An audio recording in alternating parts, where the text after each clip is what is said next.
আলোচ্য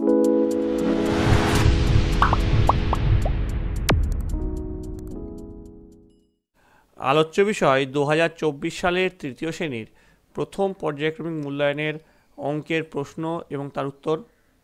তোমাদের প্রথম পর্যায়ক্রমিক মূল্যায়ন বা ফার্স্ট ইউনিট টেস্টের পূর্ণমান থাকবে 10 এবং এর জন্য তোমার সময় হবে 20 মিনিট। তোমাদের এর আগে ফার্স্ট ইউনিট টেস্টের বাংলার প্রশ্ন এবং উত্তর করানো হয়ে গেছে। তোমরা যারা যারা দেখোনি তাদের জন্য লিঙ্ক ডেসক্রিপশন বক্সে দেওয়া থাকবে, তোমরা সেখান থেকে দেখে নিতে পারো। তোমাদের এই প্রশ্নোত্তর পর্ব শুরু করার আগে তোমরা যারা এই চ্যানেল নতুন তারা অবশ্যই চ্যানেলটিকে সাবস্ক্রাইব করে দিও এবং পাশে থাকা বেল আইকনটি প্রেস করে দিও, তাহলে তোমরা মন দিয়ে এই প্রশ্নোত্তর পর্বটি দেখতে থাকো। প্রথমে দেখো বলেছে নিচের প্রশ্নগুলির উত্তর দাও। প্রতিটি প্রশ্নের মান আছে 1 করে। 3টে প্রশ্নের উত্তর দিতে হবে। ঠিক উত্তরটি বেছে নিয়ে লেখো। 304 সংখ্যাটির একক এবং দশক স্থানের অঙ্ক দুটি স্থান বিনিময় করলে সংখ্যাটি হয়। দেখে নিই, 304 সংখ্যাটি লিখি। এবার বলেছে আগে আমরা একক দশকটা লিখে নিই। একক, দশক, শতক। তো বলেছে একক এবং দশকের অঙ্ক দুটি স্থান বিনিময় করবে, মানে এককের ঘরে 4 আছে, দশকের ঘরে 0 আছে। 4টা যাবে দশকের ঘরে, 0 যাবে এককের ঘরে, তাহলে 3 যেমন আছে তেমন থাকবে। 4টা যদি আমরা দশকের ঘরে নিয়ে নিই আর 0টা মানে যেটা দশকের ঘরে আছে সেটা আমরা এককের ঘরে নিয়ে নিলাম, তাহলে হলো 340। দেখো তো 340 অপশন কোথায় আছে? ডি 340। তা দেখো উত্তরে আছে 304 সংখ্যাটির একক এবং দশক স্থানের অঙ্ক দুটি স্থান বিনিময় করলে সংখ্যাটি হয় 340। আশা করি তোমরা সকলে বুঝতে পেরেছ। এবার বলেছে রমজান 2টি গন্ধরাজ লেবু আর একটা বেল কিনল। একটি লেবুর দাম 4 টাকা এবং একটি বেলের দাম 7 টাকা হলে রমজানকে দিতে হবে। কটি লেবু কিনেছে? 2টি গন্ধরাজ লেবু কিনেছে আর একটা লেবুর দাম কত? 4 টাকা। তাহলে লেবু বাবদ তার লেগেছে 4 গুণ 2, 4 দুগুণ 8 টাকা। আর একটি বেল কিনেছে, বেলের দাম 7 টাকা, তাহলে বেলের দাম 7 টাকা। তাহলে 8 আর 7 যদি আমরা যোগ করি কত পাবো? 8 আর 7 হয় 15। তাহলে মোট তার লাগছে 15 টাকা। দেখো তো, এই দেখো 15 টাকা, 11 না, 22 না, 18 না, ডি 15। এটা হচ্ছে সঠিক উত্তর।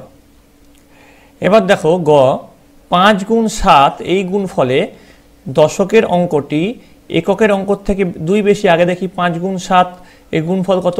5 7 35। 35-এর 5 হচ্ছে এককে, 3 হচ্ছে দশকে। এবার দেখো বলেছে দশকের অঙ্কটি অর্থাৎ 3 এককের অঙ্কের থেকে 2 বেশি। এককের অঙ্কের থেকে 2 বেশি, 5-এর থেকে 2 বেশি হলে 7 হয়, কখনোই না, তাহলে এ তো হবেই না। দশকের অঙ্কটি এককের অঙ্ক থেকে 8 বেশি। দশকের অঙ্কটি এককের অঙ্কর থেকে 8 বেশি, তাও নয়। এককের অঙ্কটি 5 দশকের অঙ্কের থেকে 2 বেশি, হ্যাঁ, 3-এর থেকে 2 বেশি হলে 5 হয়, তাহলে সি হচ্ছে সঠিক উত্তর। এবার দেখো পরেরটা দেখো ঘ একটি ঘুড়ি 3টি ঘুড়িকে কেটেছে। কাটার আগে এই 3টি ঘুড়ি 5টা ঘুড়িকে কেটেছে, তাহলে একটা ঘুড়ি 3টে ঘুড়িকে কেটেছে। একটা ঘুড়ি, 2টো ঘুড়ি, 3টে ঘুড়িকে কেটেছে। এবং কাটার আগে এই 3টি ঘুড়ি, যে 3টে ঘুড়ি কেটেছে সেই 3টে ঘুড়ি আরও 5টা ঘুড়িকে কেটেছে, আরও 5টা ঘুড়িকে কেটেছে। 3 4 5। তাহলে বলেছে মোট কটা ঘুড়ি কাটা হয়েছে? তো 1 2 3 4 5 6 7 8, 8টা ঘুড়ি কাটা হয়েছে, তাহলে এটা 8 হচ্ছে সঠিক উত্তর। এবার বলেছে সত্য মিথ্যা লেখো, যে কোনো 3টে। প্রতিটি প্রশ্নের মান আছে হাফ করে। 424 সংখ্যাটি অঙ্কে লিখলে হয় 424। দেখো 400 মানে যদি আমরা ভাগ করে নিই একক, দশক, শতক, এইভাবে যদি আমরা লিখে নিই, দিয়ে আমরা লিখব 424। 424 4 2 4 হয় আমার 4 2 4, কিন্তু এখানে বলেছে 2 4 4, তো এটা ভুল, তাহলে এটা মিথ্যা। এবার দেখো 6 যোগ 4 সমান 12 বিয়োগ 3। তো 4 যোগ 6 করলে আমার কত হয়? 10। আর 12 বিয়োগ 3 করলে কত হয়? 12 বিয়োগ 3 করলে হয় 9। তাহলে 10 আর 9 কি সমান? কখনোই সমান নয়। 10 আর 9 কখনোই সমান নয়, অসমান, তাহলে এটাও মিথ্যা। এবার বলছে গ, বল দেখে সংখ্যাটি হলো 3 2 32, 3 10 2 32। তো দেখে নিই আগে, এককের ঘরে 2 আছে, এককের ঘরে 3 আছে, তাহলে এককের ঘরে আমরা 3 লিখব, দশকের ঘরে 2 লিখব। সংখ্যাটা 2 10 3 23 হচ্ছে, 3 10 2 32 তো হচ্ছে না, তাহলে এটাও মিথ্যা, তাহলে এখানে লিখে দেবো মিথ্যা। বোঝা গেছে? আচ্ছা, 99 যোগ 1 সংখ্যাটিকে রঙিন বল এবং কাঠি দিয়ে প্রকাশ করলে একটি শতকের কাঠির প্রয়োজন হয়। তো 99 যোগ 1 যদি আমরা করি তাহলে কত হয়? হয় আমাদের 100। বলছে 100 সংখ্যাটিকে বল ও কাঠি দিয়ে প্রকাশ করলে একটি শতকের কাঠির প্রয়োজন হবে। সত্যি তাই, একটি শতকের কাঠির প্রয়োজন হবে, কারণ দশকের এবং এককের কাঠির সঙ্গেও শতকের কাঠি প্রয়োজন হবে, এবং যাতে একটা বল থাকছে, তাহলে এটা কিন্তু সত্য। এবার অঙ্গ দেখো, 6 যোগ 6 যোগ 6 সমান 6 গুণ 3, এটাও সত্য। 3টে 6 যোগ করা মানে 6কে 3 দিয়ে গুণ করা, তা সেখানে সত্য লেখা হলো। এবার বলেছে স্তম্ভ মেলাও যে কোনো 3টি প্রতিটি প্রশ্নের মান আছে হাফ করে। তো এরকম একটা তোমাদের স্তম্ভ দিয়ে দিয়েছে, এই স্তম্ভটা মিল করতে হবে। ঠিক আছে, 2 অঙ্ক বিশিষ্ট সংখ্যার এককের অঙ্কটি 4 এবং দশকের অঙ্কটি 5 সংখ্যাটি হবে। তো এরকম মিল করতে হবে। একবার দেখে নিই আমরা সেই সঠিক উত্তরটা কী হবে, একবার দেখে নিচ্ছি। তো হবে দেখো, 2 অঙ্ক বিশিষ্ট সংখ্যার এককের অঙ্কটি 4 আর দশকের অঙ্কটি 5 হলে সংখ্যাটি হবে, এইটা হচ্ছে একক, এটা হচ্ছে দশক, তো সেই সংখ্যাটি হবে 54। হয়েছে? 60 50 50 55 50, এই সংখ্যার বিন্যাস দেখে পরের সংখ্যাটি হলো, দেখো 60 থেকে 55 হলো মানে 5 কমছে, আবার 55 থেকে 50 হলো মানে 5 কমছে, তাহলে এখানে আমরা 50 থেকে আরও 5 কমবে, 50 থেকে যদি 5 বাদ দিই তাহলে কত হয়? 45, মানে 5 5 করে কমে যাচ্ছে। এবার গ দেখো, 5 জনের প্রত্যেককে 8টি করে লেবু দিলে মোট লেবুর সংখ্যা হবে। 5 জনের প্রত্যেককে 8টি করে লেবু মানে 5 গুণ 8, এখানে হবে 5 গুণ 8, তাহলে 5 8 কত হয়? 40, তাহলে মোট লেবুর সংখ্যা হবে 40। তারপরে দেখো ঘ কি বলেছে, এখানে তোমাদের বিটা কোথায় গেল? বি যেখানে আছে দেখো, এখানে দেখো B30। এবার দেখো ঘ যেটা বলেছে, একটি থালায় 20টি সন্দেশ এবং অপর একটি থালায় 30টি সন্দেশ থাকলে মোট সন্দেশের সংখ্যা হবে। একটি থালায় 20টি সন্দেশ, অপর একটি থালায় 10খান সন্দেশ, তাহলে মোট সন্দেশের সংখ্যা কত হবে? মোট সন্দেশের সংখ্যা হবে 30টি, যেটা এখানে লেখা হয়নি, এটা তোমাদের আছে বিতে। দেখো এই যে প্রশ্নে তোমাদের এখানে বিতে 30 ছিল, তো এখানে লিখে দেবে B30। বোঝা গেছে?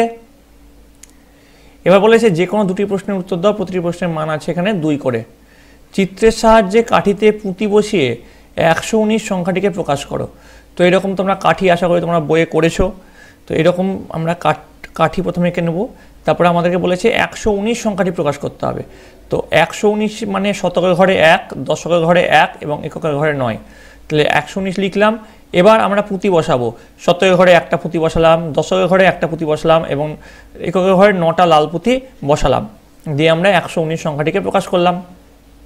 এবার দেখো পরেরটা দেখো, 430 সংখ্যাটিকে পুঁতি এবং কাঠির সাহায্যে প্রকাশ করলে প্রত্যেকটি কাঠিতে পুঁতির সংখ্যা হবে 430। 430 সংখ্যাটিকে আমরা কাঠি আর পুঁতির সাহায্যে যদি প্রকাশ করি, তাহলে শতকের ঘরে 4 আছে, তাহলে শতকের ঘরের যে কাঠি আছে সেখানে 4টে পুঁতি দেব। দশকের ঘরে 3 আছে, তাহলে দশকের ঘরে যে কাঠি আছে সেখানে 3টে পুঁতি দেবো। 30 যেহেতু শূন্য, এককের ঘরে কিছু নাই, তাহলে এখানে কিন্তু আমরা কিছু দেব না। তাহলে এইভাবে আমরা কিন্তু প্রকাশ করতে পারি। তো শতকের ঘরে থাকছে আমাদের 4টে পুঁতি, দশকের ঘরে থাকছে 3টে পুঁতি এবং এককের কাঠিতে একটাও পুঁতি থাকছে না। চলে আসছি পরের প্রশ্ন। 3 অঙ্কের বৃহত্তম সংখ্যাটি কথায় এবং অঙ্কে লেখো। তো 3 অঙ্কের বৃহত্তম সংখ্যাটি হচ্ছে 999। সেটাকে যদি আমরা অঙ্কে লিখি তাহলে 999, আর কথায় লিখলে 3 অঙ্কের বৃহত্তম সংখ্যাটি হবে 999। আশা করি তোমরা সকলে বুঝতে পেরেছ। এবার দেখো ঘ যোগ করো, 75 যোগ 23, আমরা করি যোগ, 75 যোগ 23। তোমরা ইচ্ছা হলে একক দশক লিখে নেবে। 5 আর 3 8, 7 আর 2 9। উত্তর হচ্ছে 98।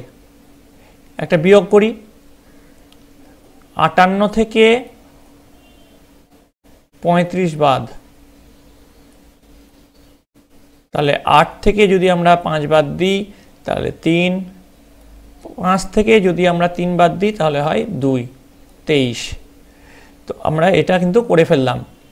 তো এবার তোমাদের কিন্তু পরীক্ষাতে ভাগও আসতে পারে, গুণও আসতে পারে। হ্যাঁ, আর তোমাদের যে এই কোশ্চেনটা করালাম, এই কোশ্চেন যে হুবহু তোমাদের পরীক্ষা আসবে তেমন কোনো মানে নেই। এটা একটা শুধুমাত্র সাজেশন প্রশ্নপত্র। তোমাদের যদি আর এক সেট প্রশ্ন দরকার হয় আমার কমেন্টে জানিও, আমি তোমাদের জন্য আর এক সেট প্রশ্ন নিয়ে আসবো। তো তোমরা তোমাদের বইয়ের যে সিলেবাস আছে সেই সিলেবাসটা খুঁটিয়ে করো। আশা করি তোমাদের বই থেকেই তোমাদের সব প্রশ্ন পেয়ে যাবে। এই যে এই ভিডিওটা ভালো করে দেখো, এখান থেকে তোমাদের প্রশ্নের প্যাটার্ন বুঝতে পারবে। হয়তো কিছু কিছু প্রশ্ন সেমও পেয়ে যেতে পারো। তোমাদের পরীক্ষা আসতে আর বেশি সময় নেই, আর মাত্র 1 মাস দেরি আছে। তো তার জন্য তোমরা এখন পড়াশোনায় কোনো রকম ফাঁকি মারলে চলবে না। ভালো করে তোমাদেরকে পড়াশোনা করতে হবে। তোমাদের যে বাকি 2টো সাবজেক্ট থেকে গেল, অর্থাৎ পরিবেশ আর স্বাস্থ্য, এবং সবশেষে সবকটা সাবজেক্ট মিলে একটা অল সাবজেক্ট ভিডিও, সেগুলো খুব তাড়াতাড়ি এই চ্যানেলে নিয়ে আসা হবে। তাই জন্য তোমাদের সকলকে এই চ্যানেলের সঙ্গে যুক্ত থাকতে হবে। তোমাদের যদি এই ভিডিওটা ভালো লেগে থাকে অবশ্যই লাইক করবে, বন্ধুদের কাছে অনেক শেয়ার করবে। তোমরা যারা চ্যানেল নতুন আছো চ্যানেলটিকে সাবস্ক্রাইব করে দিও এবং পাশে থাকা বেল আইকনটি প্রেস করে দিও, যাতে এই চ্যানেলে নতুন কোনো ভিডিও এলে তার সবচেয়ে আগে আপডেট তোমাদের কাছে পৌঁছায়। তোমরা সকলে ভালো থাকবে, তোমরা সকলে সুস্থ থাকবে।